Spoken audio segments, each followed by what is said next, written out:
आपने महाभारत की कई कहानियां सुनी होंगी, लेकिन आज हम आपको बताने जा रहे हैं एक ऐसी कहानी जो शायद आपने पहले कभी नहीं सुनी होगी। दुर्योधन की पत्नी भानुमति कैसे कृष्ण की अन्य भक्त बन गई। दुर्योधन महाभारत के सबसे शक्तिशाली योद्धाओं में से एक, हमेशा से ही चालाक और घमंडी था। एक दिन उसने योजना बनाई कि वह भगवान कृष्ण से कोई ऐसा वादा करवा ले जिसे वे कभी न निभा सकें। इसके लिए उसने अपने महल में एक भव्य भोज का आयोजन किया। वहां मेहमान थे, खूब संगीत था और भोजन के साथ मदिरा की भरपूर व्यवस्था की गई। लेकिन कृष्ण, वे तो भगवान थे। भले ही दुर्योधन की पूरी कोशिश थी कि वे नशे में धुत हो जाएं, लेकिन कृष्ण ने खुद को पूरी तरह से संयमित रखा, जबकि बाकी सब लोग एक के बाद एक नशे में झूमते रहे। दुर्योधन की पत्नी भानुमति, जो सिर्फ 12 साल की एक सुंदर युवती थी, भी इस आयोजन का हिस्सा थी। वह सामान्यतम मदिरा नहीं पीती थी, लेकिन इस खास मौके पर उसने भी अधिक मदिरा पी ली।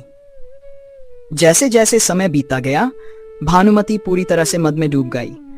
वह खुद पर काबू नहीं रख पाई और अचानक कृष्ण के पास जाकर उनसे लिपट गई। उसकी आंखों में कुछ अलग ही भावनाएं थी।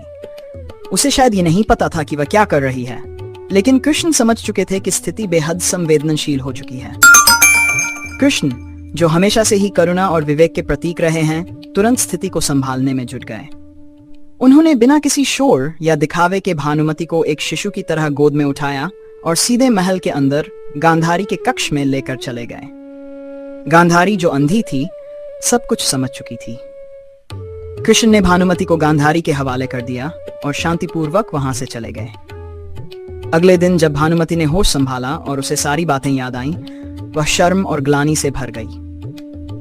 लेकिन जब उसे यह पता चला कि कृष्ण ने उसकी लाज बचाई थी और किसी को भी इस बात का एहसास तक नहीं होने दिया, उसकी कृतज्ञता की कोई सीमा न रही। उसी दिन से भानुमति के मन में कृष्ण के लिए गहरा सम्मान और भक्ति का जन्म हुआ। वह समझ गई कि कृष्ण सिर्फ एक योद्धा या राजा नहीं थे, वे साक्षात भगवान थे। यहीं से शुरू हुई भानुमति की कृष्ण भक्ति की अविस्मरणीय कहानी। तो दोस्तों, ये थी वो अद्भुत कहानी कि कैसे दुर्योधन की पत्नी, जो कभी कृष्ण की विरोधी थी, उनकी अनन्य भक्त बन गई। ऐसी और अनसुनी कहानियों के लिए हमारे चैनल को सब्सक्राइब करें और इस वीडियो को लाइक और शेयर करना न भूलें। जय श्री कृष्णा, राधे राधे।